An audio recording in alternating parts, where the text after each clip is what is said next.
Hello, everybody. It's Dr. Rick dropping that on you. It's Monday, so this is Money Monday.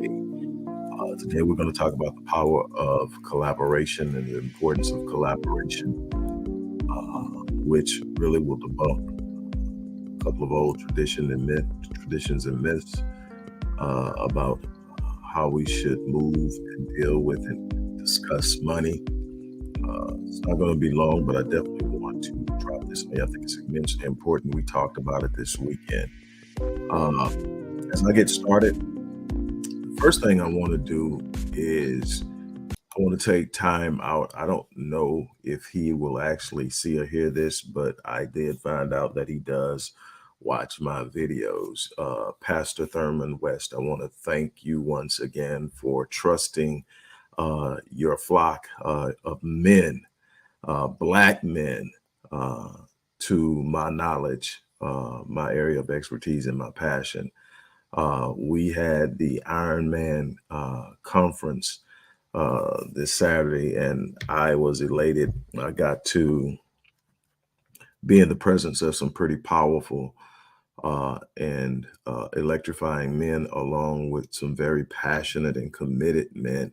To see that many Black men out on a Saturday morning, the sun's out and everything else, sitting there, and you know how it is. Let's be honest. There was no feminine motivation, so to speak. This was Black men showing up outside of the vendors in the back. Everybody in the in the conference was a Black male. And I mean, we had a couple of young cats, maybe 19. We had a couple that were definitely teenagers. The musicians I know were teenagers, and all the way up until probably 80 in this conference to learn how to be better men. Everything from finances to how we deal with our marriage to how we deal with our children. And so it was exciting. I want to once again thank uh, Pastor Thurman for entrusting me. And Pastor Thurman sought me out, which, like I said, at the conference speaks volumes and means so much to me when another Black man reaches out, because we've been trained and conditioned to be competitive with one another, to avoid others who may operate in their own sphere at a certain level, and to reach out to someone and say, I think you can bless people that I'm entrusted with leading, is immensely powerful. So once again, I don't see that lightly. It's not only appreciated, but I also take it as a challenge to even be better. So I focus primarily on manhood as a motive, and Black manhood as a motive, and the importance of create wealth creation and how those things are tied in together. But again, thank you. One of the things that I want to get out of the way, then I'm going to talk to you about the importance of collaboration, which was something similar to what we initiated and started, and we're going to continue to do this. So I'm excited. But here's the thing. Uh, in celebration of the Ironman conference, I lowered the price of admission to the Path to Generation of Wealth 18-month course. This is a highly robust, comprehensive course on wealth building. Took me 10 years of interviews and research to put it together. But it's there now. It's an 18-month course. It's regularly priced at $2,600. I lowered it to $997. But and it was supposed to end yesterday, but I'm extending it to the end of today.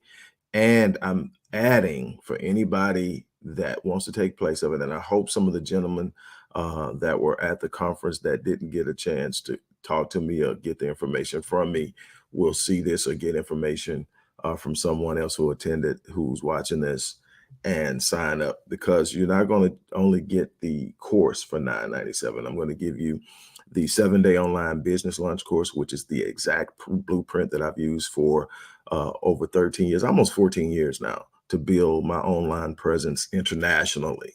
And it's filled with different ways that you can create revenue streams. That is a $600 course. I'm giving it to you free if you sign up for the Path to Generational Wealth course today. I'm giving you the Mind Unleashed course for free. Another $600 course. I'm giving you a $700 course with the Unleashing the Power of Artificial Intelligence course. All of this is given to you all for less than $1,000. So $1,800 in bonuses plus a $2,600 course for $997. Many won't see the value in it, and if you don't, then it's not your time. But we don't have a whole lot of time left. The wealth gap is widening. Without wealth, there is no power. Um, we have voted in increasing turnout since 1960. Every presidential cycle, more and more of us turn out. More of us, no other group votes as heavily for one party as we do. And yet the wealth gap is widening. Our socioeconomic status across the board, whether it's in the home, whether it's in home ownership, whether it's in academia, it doesn't matter. Hasn't improved, it's worsened. So, and it's because we don't control the mechanisms that allow us to develop and build and grow. And so that's that thing. I could get into it and I can talk about it for a long time, but that is something that we definitely are going to have to work on.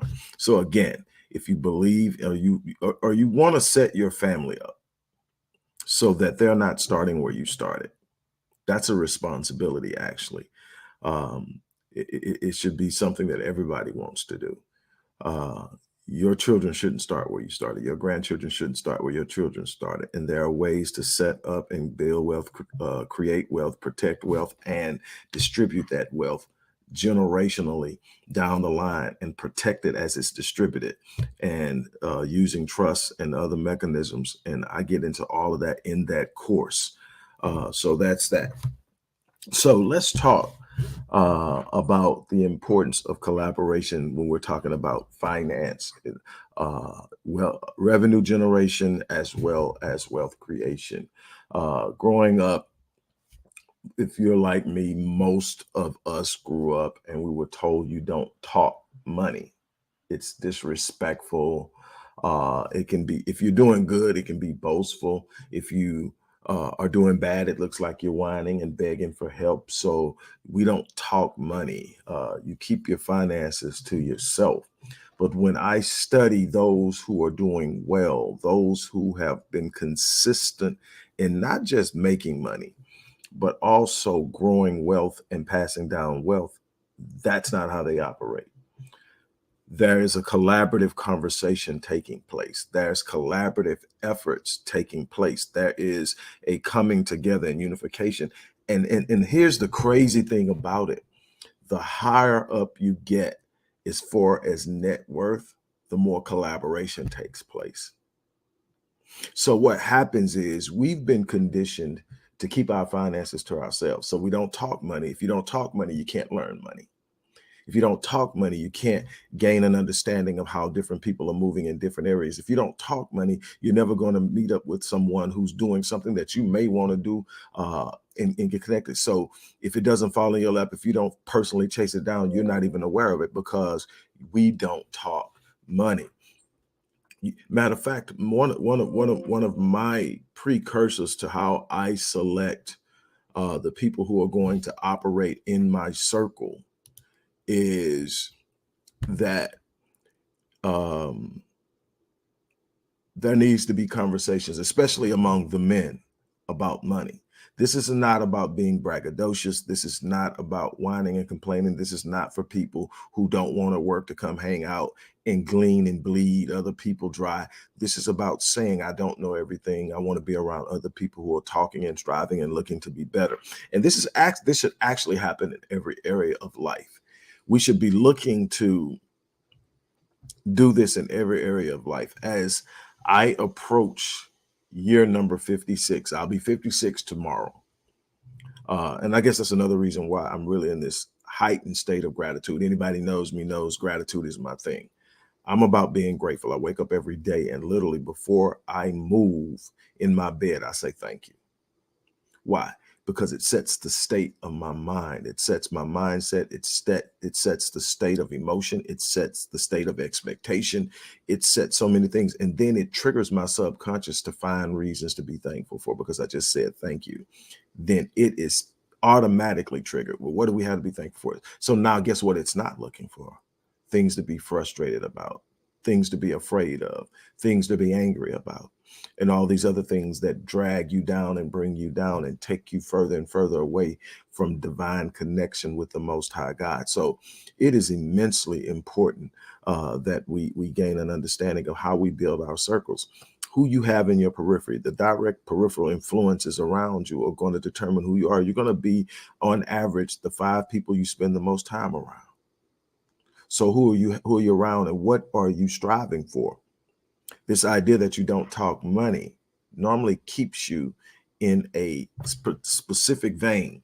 You may get certain advances because of your knowledge, because of your education, because of your skill. But most of the things that are going to come in the realm of money come outside of the normal scope of what's happening in the job market. The job market is controlled by other people who are building their wealth, and they are utilizing the skill sets and the ideas of those who haven't learned how to build theirs. And so if you're going to talk about actually building and growing, you're going to have to step outside of those conversations about how can I get a promotion. Ain't nothing wrong with getting a promotion and moving up if that's what you're doing, but you better have some kind of understanding of how you're going to take what you earn in your job and create something for yourself that you own, that no one can take from you. And that's a problem that we have, is that we've been sold a bill of goods that it's about getting an education that costs you $100,000 or more, then going out and getting a job that doesn't pay you enough money to pay back the money you borrowed to get the education. So the paper on the wall is really not worth the paper that it's printed on, because now you've been tied up into a cycle of debt that I've seen people well into their 50s still trying to get out of, because they were sold a bill of goods. Nothing wrong with having an education, obviously. I went the long route, but what I can tell you is, and this isn't me being braggadocious, this is me saying I had a plan. I've got the degrees, and I don't owe anybody anything as far as my education is concerned. Not one student loan was ever taken out, because I planned it. I knew what I wanted, and I knew how I was going to go about in doing it. And it wasn't to impress anyone else. This was my challenge to myself, looking at my background from where I came from. It was something I needed to do for me. And so I went about it, and I have done unbelievable work in the area of research in the from the areas of expertise that I pursued, psychology and theology. And I'm not different or better than anyone else. And I say that a lot. Anytime I speak, I often say that I don't speak or preach from a platform of perfection. I'm not here before you because I'm better than you. I'm here before you because I applied myself differently than most people are willing to apply themselves. And because I applied myself differently, I was able to achieve different results. It's about finishing. It's about going the distance. It's about having a plan. It's about applying yourself and executing the plan. It's about finishing what you start. But you have to have a sense of identity and focus, and you need to have the people around you who will fan your flames, who will remind you of where you're supposed to be headed, who will hold you accountable to what you promised that you would do. And then you work together, you encourage one another, you exchange ideas. But here's the bigger thing: you collaborate. One of the things that I don't see a lot of is us collaborating. We're too busy trying to outdo one another. We're too busy trying to show I'm one upping. You too busy. You brought that. Watch me go buy this. So even when I'm successful, I'm erroneously distributing what I've earned to prove a point to people who shouldn't matter. The consumer mindset. How much are you investing versus how much are you blowing? Because if it doesn't bring back some value outside of making you feel good or getting you emotionally charged, then it's not working for you. You're working for it, and it's being mishandled. Now, here's the one thing that I can tell you that my mentor taught me well, and I'm talking about my spiritual mentor, that anything that you mismanage, God retards growth. Anything you mismanage, God will retard the growth. I've seen it in areas of my life. I've watched it. I work with people. Whenever I see people stifle, one of the first things I'm looking at is, how are you managing what you have? It doesn't mean that every time you're going through something it's because of mismanagement. Some things you got to fight through. Everything worth having comes with a fight, period. It may not seem like a fight, but you had to earn it. You had to have it. You had to have all hands on deck to achieve it. If it comes too easy, be very careful. Be very careful. But what happens is this: you've got to have a mindset that says, look, I'm going out there and I'm going to do XYZ. I'm going to commit myself, and then I'm going to connect with like-minded people that are going to drive and push me, that are going to hold me accountable, that are going to exchange ideas with me, that are going to present me with opportunities to do things with them instead of sitting up and lording it over me. Nothing frustrates me more than somebody, especially a Black man, being in a situation where they have a platform lecturing other Black men on having their bag or having their money up or being financially set, when they actually make their money off of the ignorance of the Black people they're lecturing about ignorance. See, I come with opportunities because me telling you that you're not doing it right or me telling you you're not doing enough means absolutely nothing. So I create programs. I've written books. I've written guides. I do lectures. I do conferences. I do workshops. I show up. I'm never just going to tell you need to get your money right. I'm going to tell you, hey, you need to try this. You need to try. Some people don't want to hear it. We were having a conversation the other day amongst the guys in the cigar shop, and a guy was talking about trying to help the children as much as possible, but he's not going to do this, he's not going to do that. And if I go out and I help you get this house, then I'm gonna have to have my name on it, because if something goes this and that. I said, actually, how about buying the house through a trust? Conversation quit, because we're so caught up in the idea of having our name on stuff that we don't really think about the implications of what that means legally, what that means economically, what type of tax liabilities come with that, versus how could we protect it and protect ourselves using a trust. Trust is one of the most powerful ways. A trust is one of the most powerful ways to protect and distribute wealth, and to protect it down the line through generation after generation. And again, I talk about that in depth in the course, in the Path to Generational Wealth course.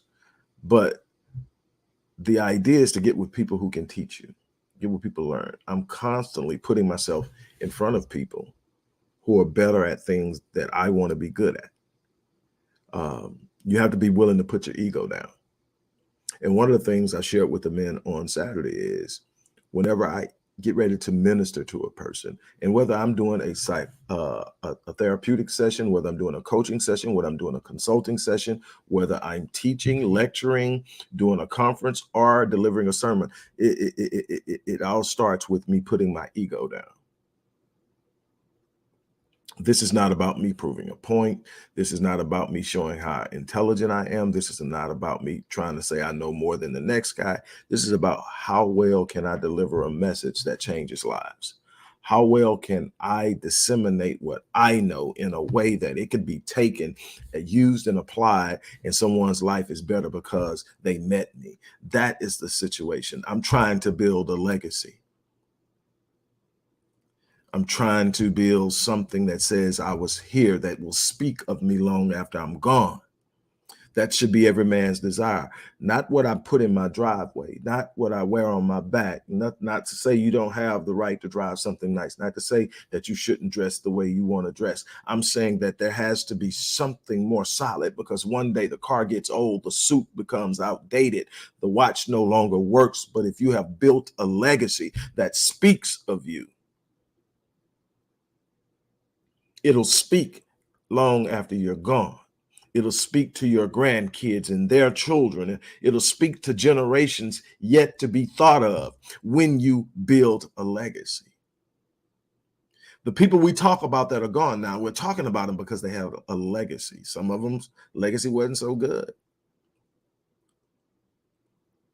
The Mansons and the Hitlers and on down the line. But then you've got the the Garveys and on, the Malcolms and the Martins, the legacies, the Meggers, the legacies, the Selassies, the legacy. And you can go on and on. I could just name. And there's some very powerful people who have inspired me who are still building legacies. Dr. Naeem Akbar, Pastor Remus Wright, Dr. Joy DeGruy, Dr. Howard Stevenson, Dr. Michael Blanchard, Michael Jordan. And I'm not talking about the basketball player. I'm talking about my friend.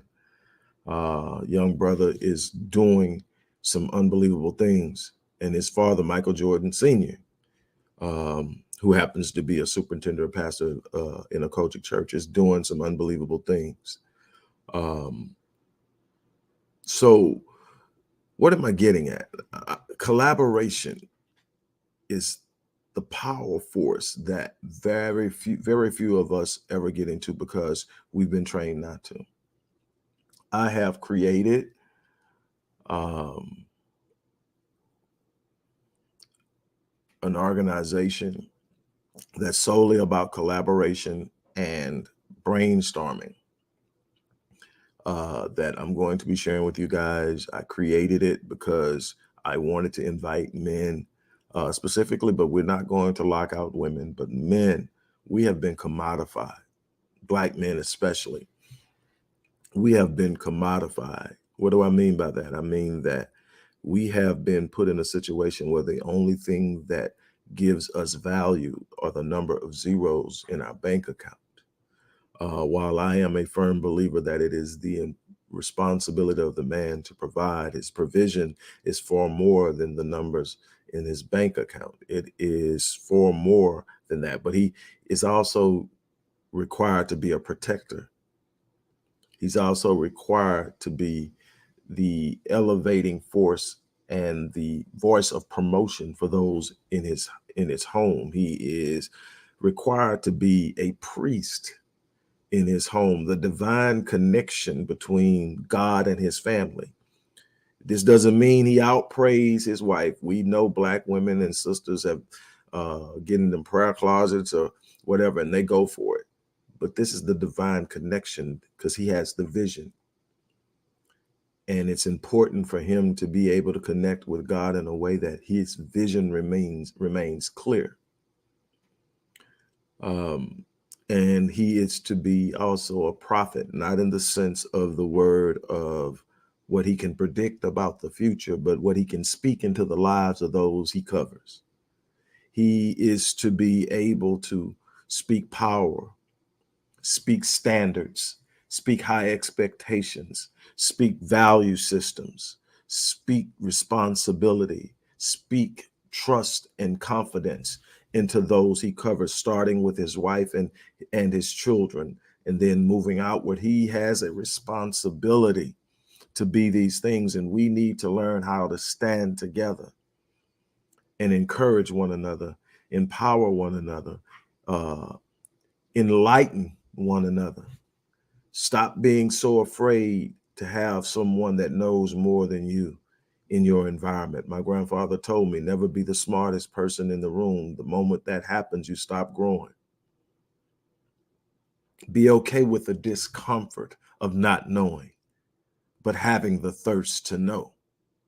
That's one of the things we're going to have to develop at a very high level if we're ever going to truly close the wealth gap and establish autonomy and power in the Black community. It's not going to come from whining.